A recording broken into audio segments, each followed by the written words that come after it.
को बता दें कि भारत के पहले prime minister Jawaharlal Nehru Hitler के एक इंजीनियर को लेके आए थे, लेकिन फिर भी लड़ाकू विमान का इंजन नहीं बना पाए थे।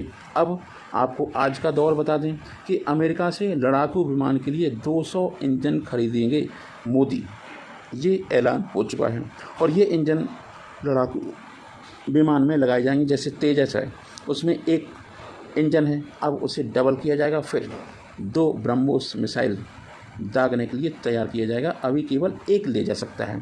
देसी लड़ाकू विमान तेजस का नाम तो आपने सुना ही है। और लेकिन क्या आप जानते हैं कि स्वदेशी तेजस मतलब भारत विकास के सबसे बड़ी अग्रणी का दिल यानी इंजन अमेरिकी कंपनी जनरल इलेक्ट्रिक जीई ने बताया है। क्या आप जानते हैं इसे? देखिए, भले ही इंडिजिनस है, लेकिन कुछ कुछ चीज़ें बाहर से हम लेके आते हैं। एक बार में कोई मोबाइल फ़ोन है तो उसके बहुत सारे पार्ट अलग अलग जगह से आते हैं। वैसे ही मान लीजिए, अमेरिका में मौजूद प्रधानमंत्री नरेंद्र मोदी इसी कंपनी के तेजस मार्क 2 के लिए 200 से ज़्यादा इंजन भारत में ही बनाने का समझौता करने जा रहे हैं। मार्क 2 तेजस एडवांस मॉडल है। इसमें GE F414 इंजन लगना है। अब सवाल ये है कि अंतरिक्ष में बड़े बड़े रॉकेट भेजने वाला भारत एक लड़ाकू विमान का इंजन नहीं बना पाता। आखिर क्यों? आज के एक्सप्लेनर में यही हम समझते हैं। तो हम आप बताते हैं एक किस्से की, एक कहानी बताना चाहते हैं। बात 50 के दशक की है। वायुसेना को नए लड़ाकू विमान चाहिए थे। गुट निरपेक्ष के जनक जवाहरलाल नेहरू चाहते थे कि हम सोवियत, रूस या अमेरिका के बजाय अपने ही लड़ाकू विमान बनाएं। सोच अच्छी थी। सरकारी कंपनी हिंदुस्तान एरोनॉटिक्स लिमिटेड यानी हॉल तब विमान का ढांचा तो बना लेती थी, लेकिन इंजन उसके बूते से बाहर था। अब बताओ, किसी भी व्यक्ति के अंदर में बॉडी तो हो लेकिन हार्ट ना हो तो व्यक्ति किसी मतलब का नहीं। वैसे आपका इंजन ना हो और बॉडी हो तो कोई मतलब नहीं। तमाम कोशिशों के बावजूद भी जब बात नहीं बनी तो नेहरू सरकार ने हिटलर वाले जर्मनी के दौरे में लड़ाकू विमान डिजाइन करने वाले जर्मन इंजीनियर कुर्ट टैंक से संपर्क साधा। दूसरे विश्व युद्ध समाप्त होने के बाद ऐसे तमाम जर्मन साइंटिस्ट और इंजीनियर लैटिन अमेरिकी देशों खासकर अर्जेंटीना भाग गए थे। 1956 में भारत में कुर्ट टैंक ने हॉल के साथ मिलकर लड़ाकू विमान का इंजन बनाना शुरू किया। अक्टूबर 1962 में प्रधानमंत्री जवाहरलाल नेहरू के साथ लड़ाकू विमान के इंजीनियर कुर्ट टैंक को आप देख सकते हैं। और उनका कहना है कि साल 1961 में इस इंजन से उड़ने वाले HF-24 मारुत लड़ाकू विमान का ट्रायल भी हुआ। 1967 में इसे वायुसेना को सौंप दिया गया। विमान को आवाज़ से ज़्यादा की स्पीड पर उड़ना था, लेकिन ऐसा कभी हुआ नहीं। हालांकि 1971 में भारत पाकिस्तान युद्ध के दौरान लोंगेवाला की लड़ाई में HF-24 मारुत ने पाकिस्तान के कई टैंकों को तबाह कर दिया था। कमज़ोर इंजन होने के वजह से 1982 में वायुसेना ने इसे अपने बेड़े से हटाना शुरू कर दिया। ये है आपका 1971 में पाकिस्तान के साथ युद्ध के दौरान स्क्वाड्रन लीडर KK बख्शी ने अपने मारुत जेट से पाकिस्तान के आधुनिक F-86 सैब्री फाइटर जेट को मार गिराया था। इसके बाद दिसंबर 1986 में बेंगलुरु में गैस टरबाइन रिसर्च एस्टेब्लिशमेंट यानी GTRE ने multi role light compact aircraft यानी LCA के लिए स्वदेशी कावेरी इंजन बनाना शुरू किया था। 13 साल बाद GTRE ने 9 प्रोटोटाइप कावेरी इंजनों के साथ साथ 4 कोर इंजन भी बनाए थे। भारत के साथ ही रूस में 3218 घंटे की टेस्टिंग की गई, लेकिन ये इंजन लड़ाकू विमान को पावर देने की ज़रूरी पैरामीटर पर खरे नहीं उतरे। यानी हम आज़ादी के बाद से अब तक लड़ाकू विमान का इंजन नहीं बना पाए। कितने दुर्भाग्य की बात है। हम बड़े बड़े वादे तो करते रहते हैं, बड़ी बड़ी बातें करते रहते हैं और हिंदू मुस्लिम भी करते रहते हैं, लेकिन इंजन नहीं बना पाते क्योंकि हम बातें करने में मशगूल हैं। हम बड़े बड़े रॉकेट बना रहे हैं, लेकिन ऐसा क्या है कि हम लड़ाकू विमान का इंजन नहीं बना पा रहे? क्या रीजन है? चलिए बताते हैं। दुनिया में पहली बार साल 1930 में जेट इंजन का पेटेंट कराया गया था। 93 साल बाद भी दुनिया के सिर्फ 4 देश ही लड़ाकू विमान के जेट इंजन बना पाते हैं। इनके नाम है अमेरिका, ब्रिटेन, फ्रांस और रूस। देख रहे हैं, रूस में केवल 18-20 करोड़ लोग हैं, फ्रांस में 1 करोड़ लोग हैं। ब्रिटेन की कहानी आपको मालूम है, अमेरिका के बारे में आप जानते ही हैं। तो चीन ने कुछ जेट इंजन ज़रूर बनाए हैं, लेकिन वो भी नकल यानी रिवर्स इंजीनियरिंग करके। आज भी चीन अपने लड़ाकू विमानों के लिए इंजन रूस से ही लेता है। लड़ाकू विमान का इंजन बनाना कितना पेचीदा है, कितना मुश्किल है, इसे हम सबसे ज़्यादा उड़ान भरने वाले बोइंग 747 जैसे नागरिक विमान के इंजन से समझ सकते हैं।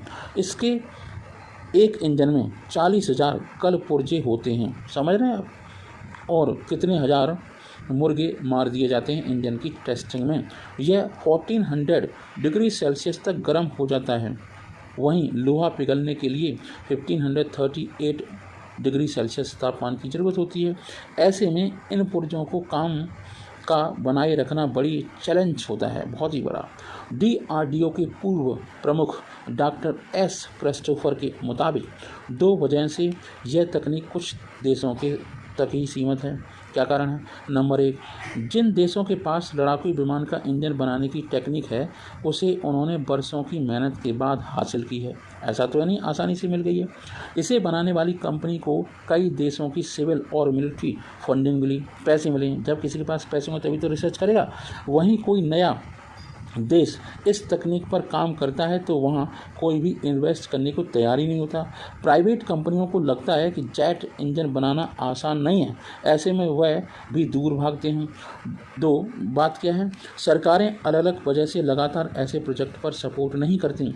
एक तरफ तकनीकी चुनौतियां हैं तो दूसरी तरफ कंपनियों का दबाव। यानी सिर्फ तकनीक की कमी का ही मामला नहीं है, यहाँ पर सरकार की मंशा भी काफ़ी मायने रखती है। मतलब कोई उस टेक्निक को देना ही नहीं चाहता, नहीं तो सब घर में थोक के भाव जेट इंजन बना डालेंगे।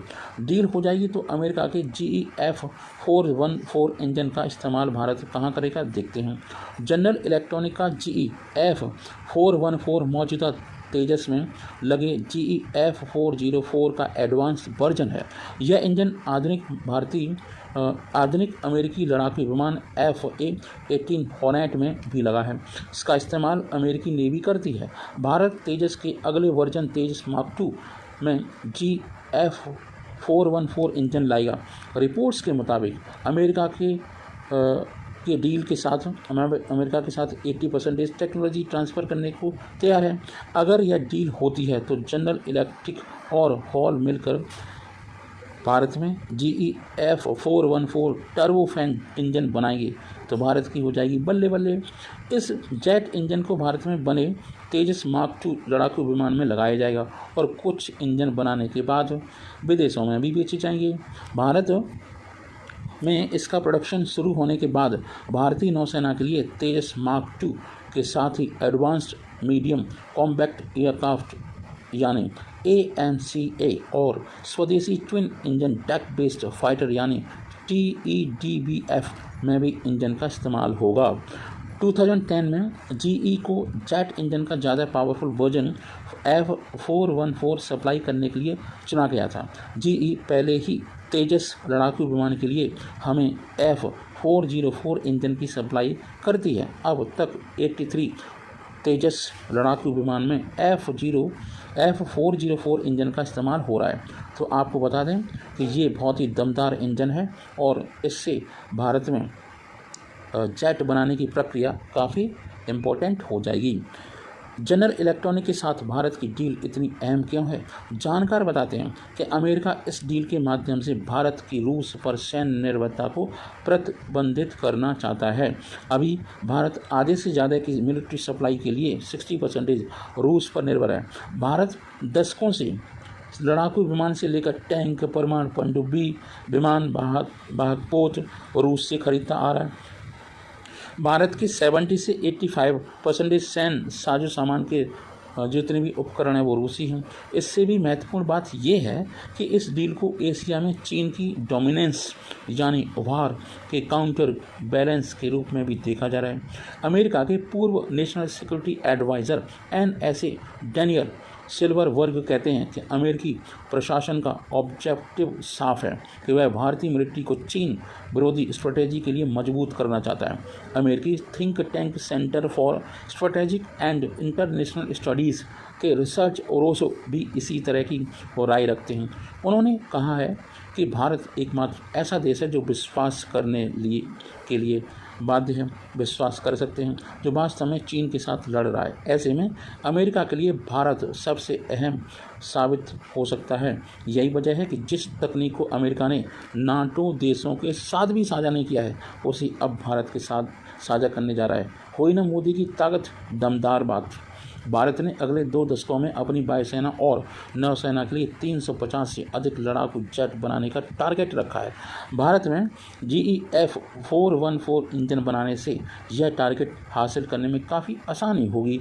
माना जा रहा है कि शुरुआत में 200 इंजन बनाने का प्रपोजल है। हालांकि अभी यह तय नहीं हो पाया है कि इस डील का नेचर क्या होगा, यानी क्या इसे पार्टनरशिप कहा जाएगा या जॉइंट वेंचर कहा जाएगा, फिर इसे को असेंबली कहा जाएगा। देखते हैं किस टाइप का अरेंजमेंट होता है।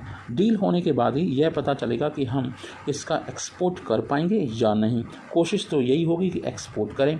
क्या इस डील की वजह से भारत ज़्यादा लड़ाकू विमान बना सकेगा? यस, इस तरह की डील से भारत की जेट प्रोडक्शन की क्षमता भी बढ़ेगी। एक्सपर्ट का कहना है कि भारत को एक साल में 2 मोर्चे यानी पाकिस्तान और चीन के खिलाफ युद्ध लड़ने की रणनीति पर काम करना होगा। कम से कम 756 लड़ाकू विमान या 42 स्क्वाड्रन की ज़रूरत है। अभी भारतीय वायुसेना के पास लगभग 560 जेट विमान हैं, यानी 196 लड़ाकू विमानों की भारी कमी है। क्या अमेरिका के अलावा भी भारत दूसरे देशों के साथ इस तरह के इंजन बनाने की डील कर रहा है? हाँ, जनरल इलेक्ट्रॉनिक के अलावा भारत यूरो जेट, EZ 200 और क्लोमोव RD-33 जैसे अन्य इंजनों की डील पर भी बातचीत कर रहा है। हालांकि F414 को इसलिए चुना गया है क्योंकि GE ने परफॉर्मेंस, रिलायबिलिटी, कास्ट और टेक्नोलॉजी के ट्रांसफ़र के लिहाज से सबसे बेहतर डील पेशकश की थी। जय हिंद, जय भारत।